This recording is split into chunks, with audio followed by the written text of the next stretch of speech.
G'day team, Eddie231 here, part 3 on the 335i. Finally, it's been a mission with my laptop having failed a while ago just to get the footage sorted, and then, you know, I use iMovie still, which isn't the best software for this sort of stuff. Doesn't export flipping files that are over 10 gigs, for example, and I can't upload them into a folder. I need to put them in. So editing, like filming it's the easiest part. Like I did it a couple of months ago now. It's just been trying to get all the footage out of the phone, out of the laptop before it blows up, you know, into the software, export it, get it edited, blah, blah, blah, blah, blah. So it's just been a nightmare. But this is part 3. This is the final part for this car at this stage. We're doing a little bit of cosmetic work on it. So we're going to jump straight into it, and you're going to see what we're going to do today on the 2009 335. But just a spoiler alert, the car is running great still, and she's currently actually for sale. Obviously by the time you watch this it's probably long gone, but I've got her for sale, and yeah, I really want to get myself into a 211 E63, but what do you think I should buy next? Let me know in the comments. But yeah, enjoy the video. Right team, quick update video on the E90 335i. Today we're doing a few cool little things to the car. Nice and quick, short video, hopefully. Just a few little mods. So here we've got our BMS Burger tuning intakes, DCI intakes for the M54. So we've got these here, we've got two little metal cones, and we're going to take the airbox off and swap those out. I've just been in the USA, so I ordered these and I bought them back in my suitcase, so I didn't have to pay expensive shipping. Also got some new grills. Now, not normally my style team, but they are aftermarket AliExpress grills. They've got real good reviews. They look real good actually. They're about $60. Now normally I'd buy genuine or at least OEM equivalent parts, but you know, at $125 a side US for the genuine ones, I really am not interested in spending that sort of money, especially because the car's not necessarily going to be in the garage for a long time to come. So we've got these, they look good. We're going to replace those out of there as well, right? And finally, what we're also going to do today in the video is replace our main AC air filter, our cabin air filter. So I've got one here, a big sucker, ready to go in. I'm going to replace that, and we're going to finally flush the power steering system with fresh fluid from Phoebe Bilstein, which is basically Pentasyn CH11S equivalent fluid. So it's this stuff here. That's the code there, 6161. I actually just used this recently. I had two of these. I used one of them on a Alfa Romeo, my auntie's Alfa Romeo diesel, and thankfully it has the same approval number as BMW requires, which is this one right here, BMW, wait, where is it? The 8329429.576 approval number is what is needed. So we're going to flush the fluid out of the system and replace that just for preventative maintenance. It's already pretty clean, but I feel like it is a little bit dirty and probably should just be done. So we're going to do those things, wrap the video up.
So grills are in.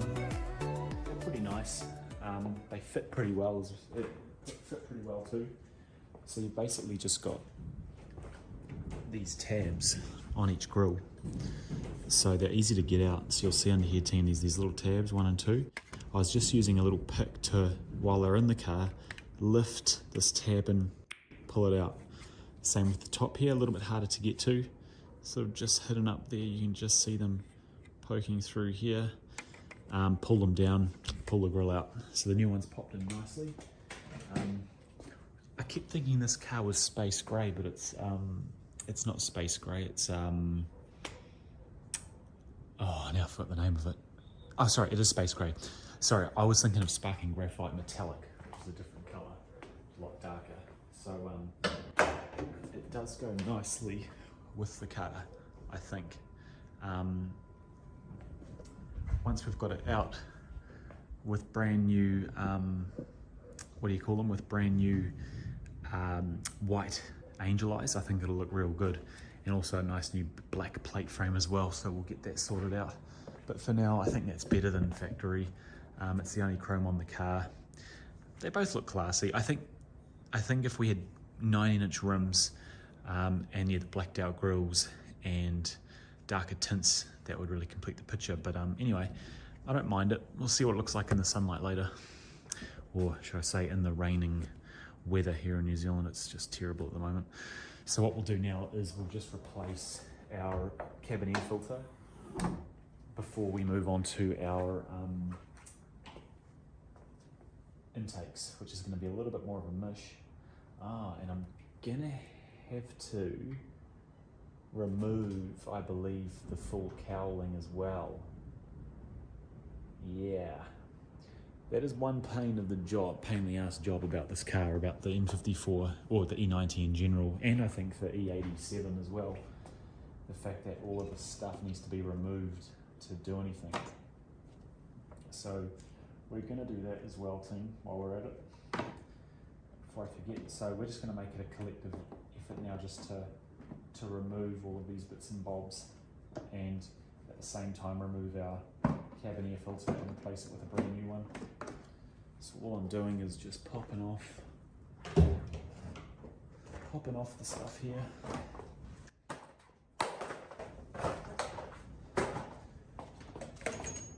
Again, one of the tools of the trade, you can't really not have it as a good set of picks. Just to remove just little wiring harnesses here, because they are quite hard to get to. There we go, easy. And I'll just hang this off the side here carefully without scratching the paint. So we've got a total of 4 screws on the,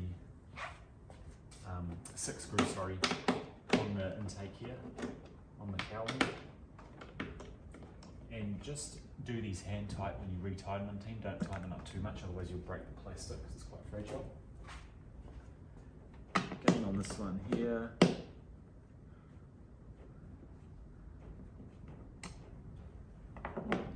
This one here. And once we've taken these all off, that cabin air filter is going to pop right out.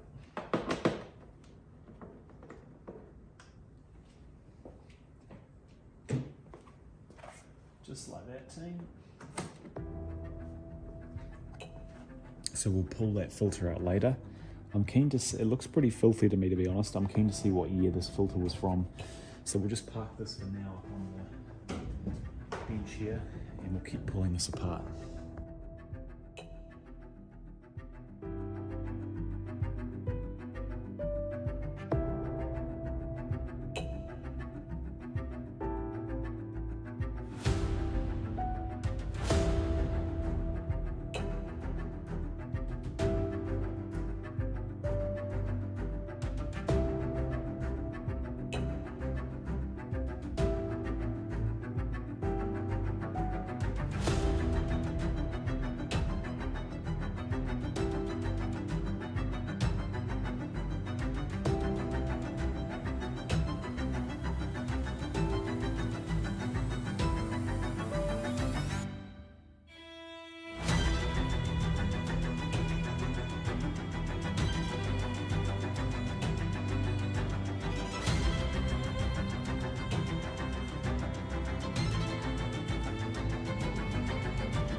time we've got the intakes in.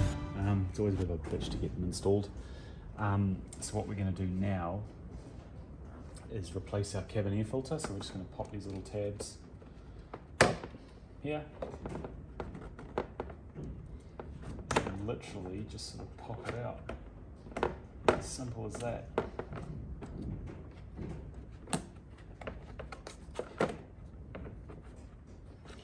This one I think is pretty old. How old is this one, team? It is 2017, May 2017, so it's at this stage it's about 5.5 years old, so she's well due for a replacement. So we've got our brand new Hengst OEM equivalent.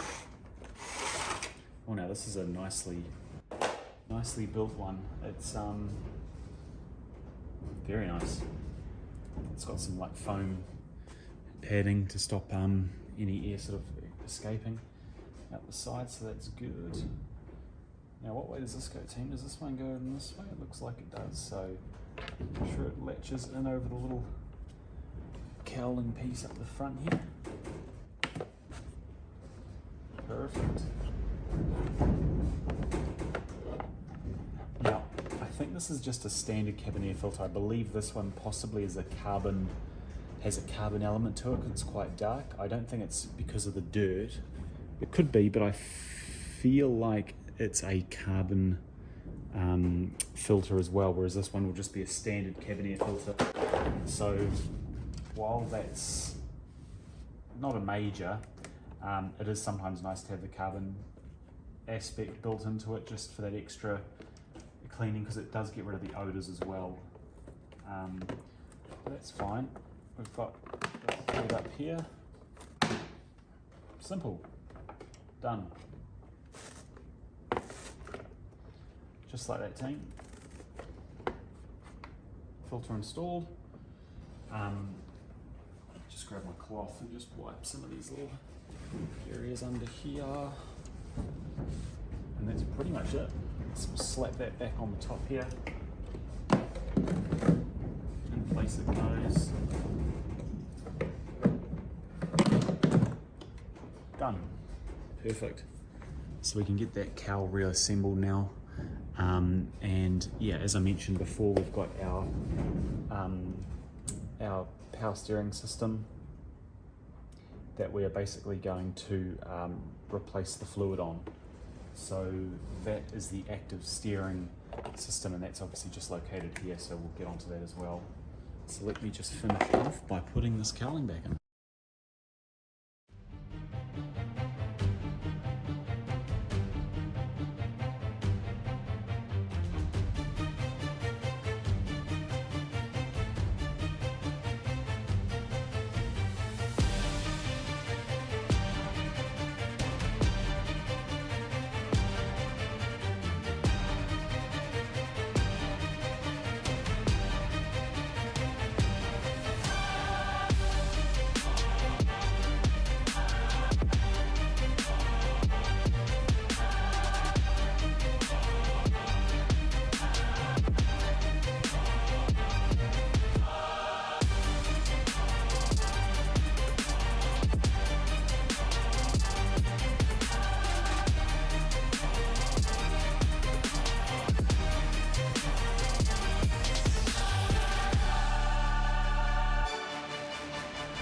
We've finished basically, as you saw, pulling out some of the fluid out of the system here, topping it up again. There's probably a good 300-400 milliliters in here, so I'm just going to keep it simple, to be honest, with this round. I've just emptied the reservoir itself, refilled it, spun the wheel several times left and right, or I should say 8 or 9 times left or right, lock to lock, and the fluid's still pretty clean, so I'm just going to leave it, to be honest, for now, and then later on in a few months I'll do another little flush of it. Not a full flush, so normally when we do a proper flush we take one of the lines off the tank and basically dump it into a container, and then basically do that until fresh fluid comes out of that return line, and then we've done a full flush, so to speak. but in this case it's just been a partial one. And yeah, the fluid's not super dirty. It's a little bit yellow, a little bit dark, but not terrible. So we're just going to start the car up now with our intakes. Hopefully the battery's got enough juice in it. This car hasn't been started since I've come back from the US, which was, so well, like 2.5 weeks now it hasn't been running. So hopefully it starts, but we've got that tightened up. Our vacuum line supply is there. There's nothing gonna get caught or tangled in anything. No, perfect. So we'll start her up and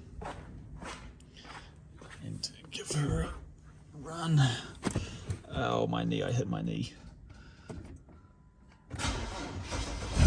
Yay! Good.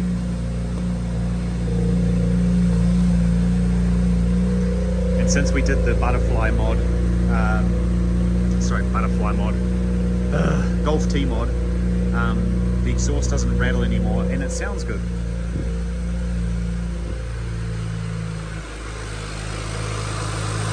Perfect.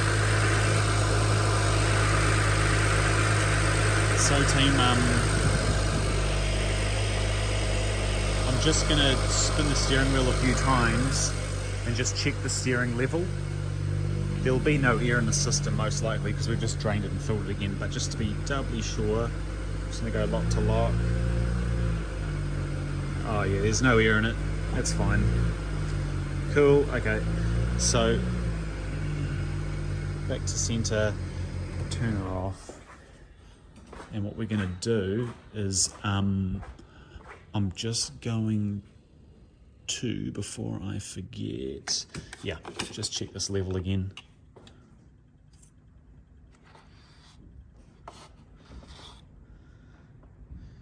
So that's pretty dry. Yes, that's definitely too full, so we're just gonna suck a bit more out, get it back to the max level. So, honestly, this camera sometimes, yeah, it's definitely way too high, so we're just gonna drain some of that out, tighten that back up, put it down on your feet, and go for a little drive before we come back and keep working on the car. So I'm just gonna wrap up for tonight here basically, and we're gonna continue the video though the next day. Obviously I said at the start, we've got the grills, we've got the intakes, we've got the power steering, we've got the, the battery bloody warning again, we've got the cabin filters done, right? What we're also gonna do is we've got a brand new genuine BMW steering wheel surround with the nice soft touch plastic on it. So we're going to replace that, and we're also going to, so I said at the start it's going to be a short video, it's not. We're going to do that, and also a few other little odds and ends. I'm also going to try our Leatherique leather cleaner, which is this stuff here, pristine clean. We use it on the Mercedes Napa leather. We're going to try that on the steering wheel as well, just to get it cleaned and get it freshened up a little bit. So we'll apply some of that as well. I might even apply that now before we go, and let it sit overnight, and we'll clean it. So we're just going to basically rub, I just put it on my hand. Honestly, this beeping freaking battery noise. God. Basically, wash my hands first because they've got oil on them. But we're going to basically pour some of the pristine clean on our hands, and we're going to apply it around the steering wheel and soak it, the steering wheel in that oil. So that's going to be quite cool. So we'll do that now, and yeah, I might actually not drive the car, leave it inside, put the pristine clean on, and then what we do after that is we take it off. So we wipe it all off, and we use our leather cleaner spray, which is the same company, to basically restore the wheel and freshen up the leather on it. Now, because it's still quite cold here, it's going to need possibly a good bit of time, so we'll probably put it on now and take it off tomorrow at lunchtime, so it has plenty of time to sort of soak in, and we'll probably repeat the process a few times. So yeah, okay, so let's move on to that. I'll wrap this up here. Right team, sorry for the terrible lighting. So basically we've got the wheel here. It's pretty shiny, like down here is not too bad. I'll try and get in the light, a bit more in the light once we get sort of it outside so you can see it better, but everything's quite worn and shiny. Obviously we've got here our current worn down, the old owner actually tried to take it all off, so you can just see the little remnants of the soft touch plastic up here, coating that's all pulled off, so it's all like a gloss black, which looks terrible. So we've got a brand new genuine BMW M Sport steering wheel cover. So what we're going to do is we're going to first use some of our pristine clean. So I got the terms around the wrong way, team. So we've got the pristine clean, which is the cleaner, and then we've got the rejuvenating oil, which we rub into the steering wheel or onto your leather seats. So basically what we're going to do is we're going to apply that first to a microfiber, this stuff here, and we're just going to clean the wheel. Then we're going to put our oil on. So it's a messy process. Where did I put it? Is it on the roof? I don't even know where I put it now. Ah, there it is, over there. Sorry. So the oil, you're literally just going to put it on, like, well, some people use like an applicator pad, but to be honest, I just massage it in. I put it on my hands and massage it right into the areas here. Get it in here, wipe it in. I won't video it just because I can't get a camera in here nicely, but just you're rubbing it into your hands and rubbing it around here and getting it all wet. Sounds a bit dodgy. Getting it all soaking wet basically, and then you'll find that, you know, by tomorrow morning it will have sunk. The leather will have sort of sucked it up, and what you're supposed to do is keep applying it. Ideally you do it when it's hot, and it's hot inside and the heat just sort of evaporates it into the leather. Because we're in the winter here, it's still pretty cool, so I'm just going to give it a bit longer, as I say, and do it that way. So we're going to apply that now, and I'll show you when it's all on and ready to go. Right, team, job's done. So it doesn't take long. You can see we've massaged the oil. It looks very flattering at the moment, doesn't it? It looks very nice. Yeah, very glossy and yucky looking. So we're going to let that sit overnight. The car's just going to stay here racked up on the hoist. We're going to let that sit in overnight, and then tomorrow in the morning I'll apply a little bit more off camera. So I'll put some more on my hands, rub it in, lube it up again basically, and let it sit for another 5 or 6 hours. Then we'll clean it off using the water and the pristine clean product. So I'll try and have the car off the hoist by then, so we can get in full view with the camera and video it nicely. So let's move to tomorrow, and we will now have a nice clean steering wheel. Right, team, next morning. Raining as usual. Doesn't stop raining here all year, all last 12 months, just rain. Anyway, so we're taking this cover off. I've put some more leather oil on the steering wheel, but basically I've got this little Torx bit here. This is like a Torx Allen key. This one's a T20, but even if you just use a T20 screwdriver, so there's holes in the back of the steering wheel here. There's one down the bottom, and then there's two on the back, right on the edge. So just right on the edge here, on each side, and you're obviously wanting to turn them clockwise. So normally we say righty tighty, lefty loosey, but because we're working back to front as such, on the other way around, it's the other way around. So it's righty loosey, lefty tighty. It's more than enough confusion for the morning. So I'm just undoing these three at the back. Now I've seen other people on YouTube do this. Just be careful you don't scratch your little things here as well with your screwdriver or with your piece if you're using a blunt metal tool like I am. So undoing that comes off pretty easy actually. But yeah, okay, so I think that one's done. Now all we need to do is sort of just pry, I believe, this up from the base.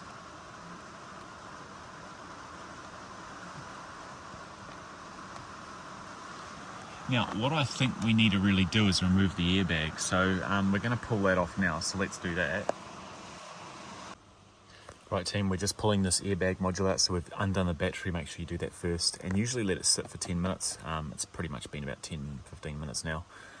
And yeah, so it's different to the Mercedes, right? It's quite a weird system. There's basically little holes in the back of the steering wheel here. You can just see it maybe. It's not even like a proper hole, it's like a cut in the leather. It's quite strange.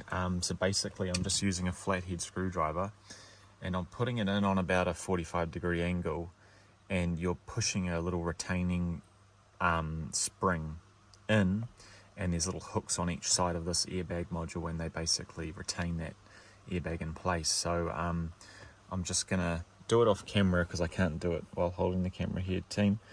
But we've done one side, so we're just going to do the other. And you've just got to find where those actual holes are.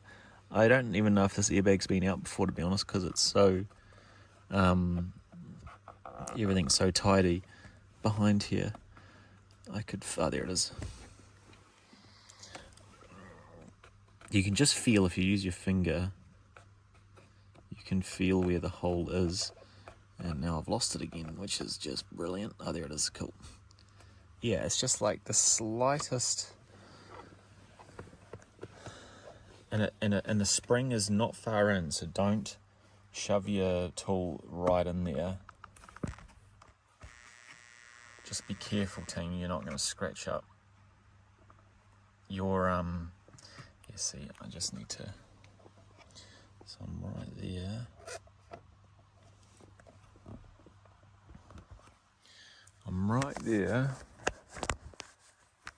So try and get my face to hold this. Let's put the camera on a tripod.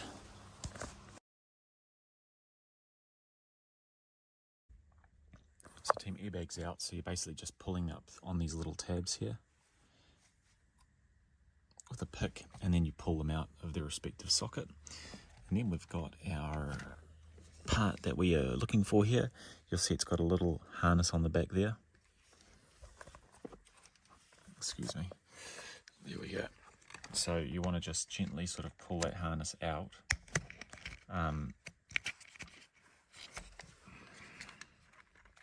Same on this side, it's got a harness in it. You'll see it's here, it's got little clips linking it behind the back of the steering wheel here, routing the wires. So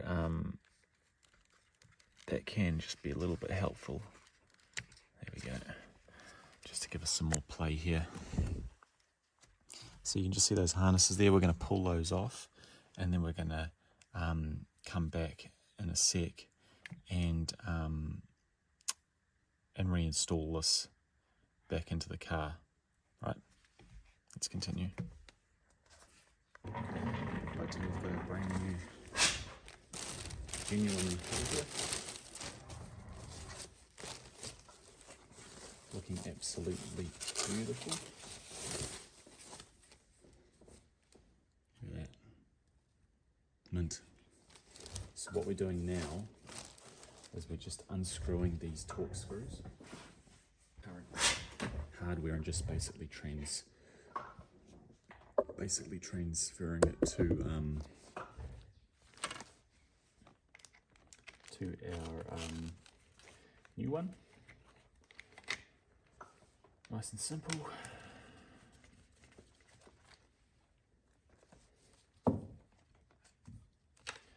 So just bring the whole harness through the bottom here. Simple. That one goes there. I'm gonna try and restore that one a little bit off camera. I might be able to sell it again. Just sort of clean it up and spray paint it. Cool. And like that, team. Easy as that. Probably wouldn't have been a bad idea to actually have cleaned it as well. Clean the switches first, but that'll be alright.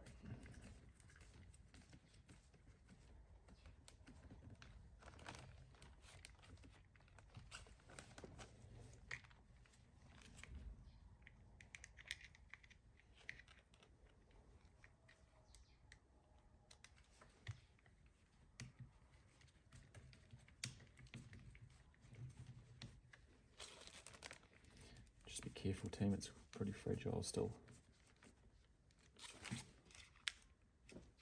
Make sure there's no play in them.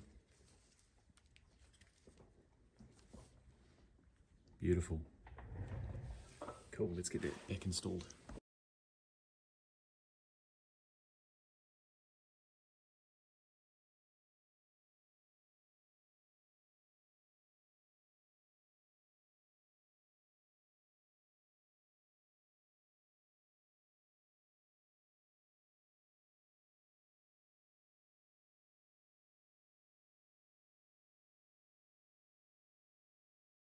Right team, now she's back in finally. Took me flipping ages. Well, sorry, it didn't take me ages, it just took me a few more minutes because I screwed up. When I was putting it back in, because you've got to really make sure both clips are lined up straight. And I thought I did, but even 2 attempts after that, it still didn't work. So at least we're back in now and the wheel looks good. We obviously just need to clean the leather reek off it and get the steering wheel back to a real matte finish look. But for now it looks brilliant, so let's cut to finalising and start finishing off the wheel. Right team, so it's later the same day. As you can see, our lovely new cover is on. Looks beautiful, very nice. So now what we're going to do is just clean the steering wheel up.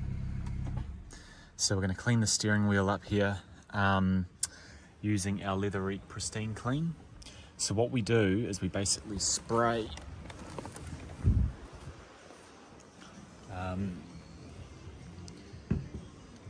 don't do this at home on a nice bonnet, but never mind. So we've got a little bit of water here in a bucket. Now, ideally 2 microfibers, team, is what you want. Oh, I'm going to get penalised on YouTube, aren't I? If I keep speaking, we will be fine. So I've got 2 microfibers. I've got real nice ones here, actually, probably a little bit too nice. Anyway, I've got a little brush. Probably don't need the brush, but we'll just have it with us anyway. So, grab your bucket. Yeah, battery, who cares? If you've got a battery issue, turn yourself off and stop flipping running everything. Stupid car. Just don't mind the black bits on the pad team, that's nothing. So I've got Pristine Clean here. Give it a good shake. And what I like to do, so I spray it. So spray it onto the pad and then basically start sort of coating the wheel in this Pristine Clean spray. Don't worry if it gets on bits and pieces, it's not going to do any harm. And what you'll see is the pad will start getting quite dark and dirty as you work your way around cleaning it. Now you can, as I mentioned earlier, use the brush as well. Probably not necessary on this, I don't think. Yeah, so keep working your way around. I'll go off camera and I'll just do another 5 minutes on this, just working my way around.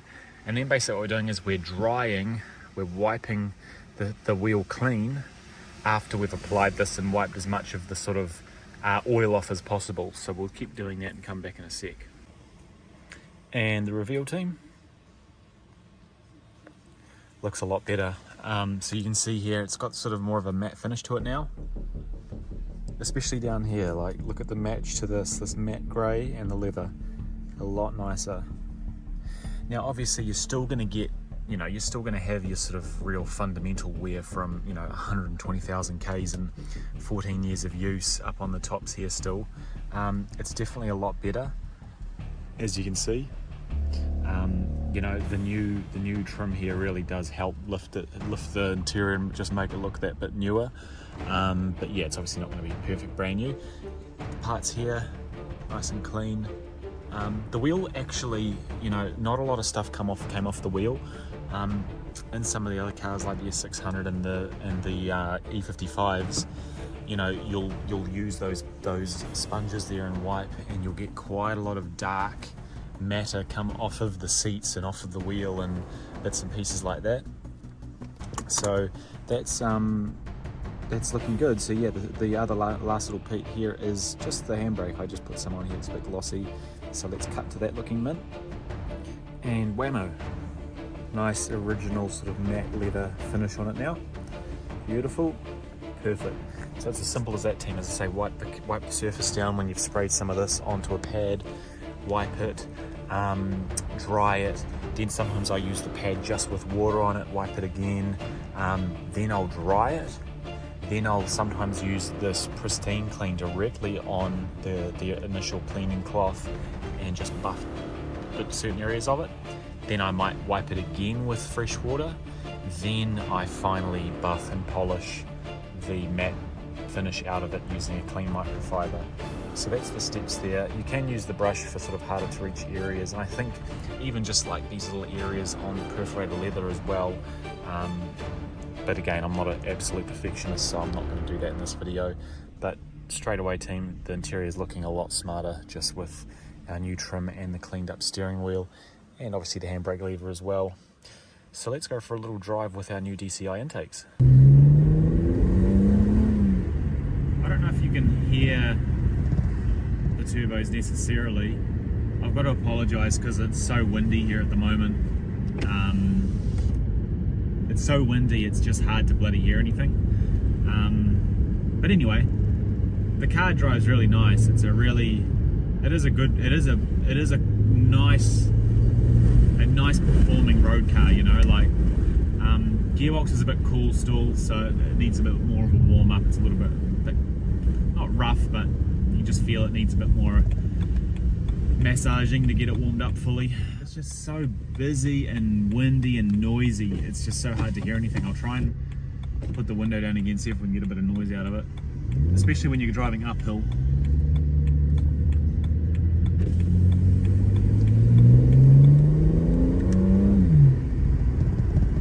A little bit.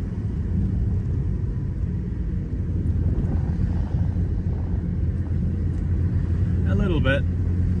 It's just got like an initial sort of like induction sound, and then once you sort of brake past about 3,000 RPM, it then turns more into like a turbo whistle sort of sound. Not like that.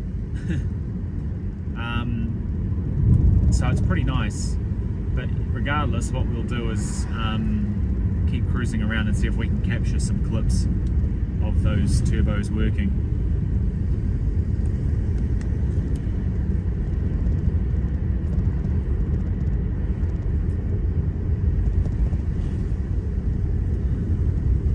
E550 Mercedes W211. As you can see, team, we drove on the wrong side of the road apparently. We drove on the left hand side of the road, if you haven't noticed. I was just in the US a few weeks ago and driving sort of on the west coast and Utah, Arizona, Colorado, and everyone drives extremely fast over here. In New Zealand we all drive like sheep, like nanas. We're all very slow.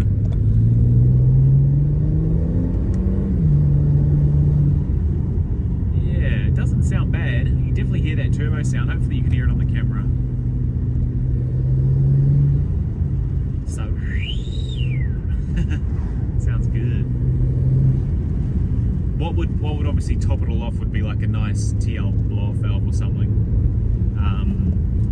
But again, it's a simple soft modification we're doing to this car. We're not necessarily going the full 9 yards with it. Unfortunately, I do apologise. I'm sure you'd all love me to go and do downpipes and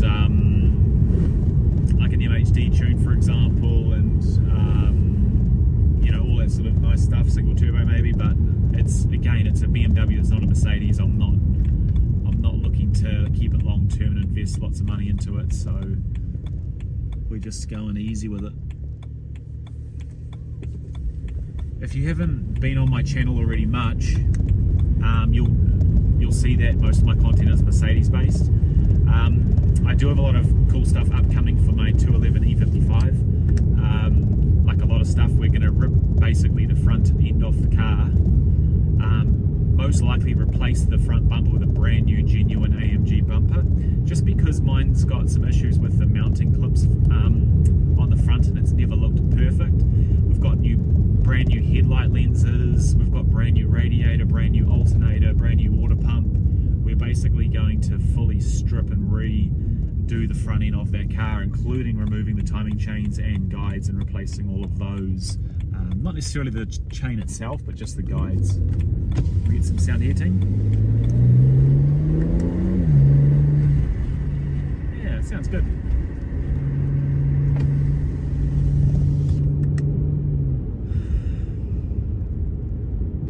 Sounds good.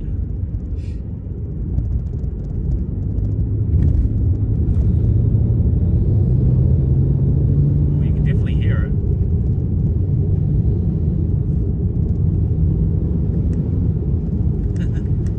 You can even hear it with the windows up. You can just hear that sort of like sucking induction sound. It sounds good. What we are going to do, team, is once I do get it home and parked up again and let it cool off, I'm just going to verify.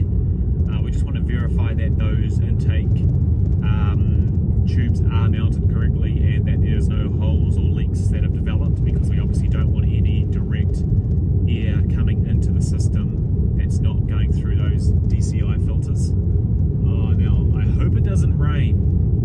There's a few little spits on the windscreen, you probably can't see them, but this car is spotless and the weather, as I was saying, has been flipping horrendous. We should be okay. We're sort of gonna rush home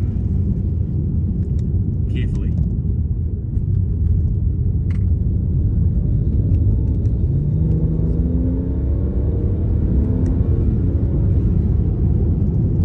Drives good.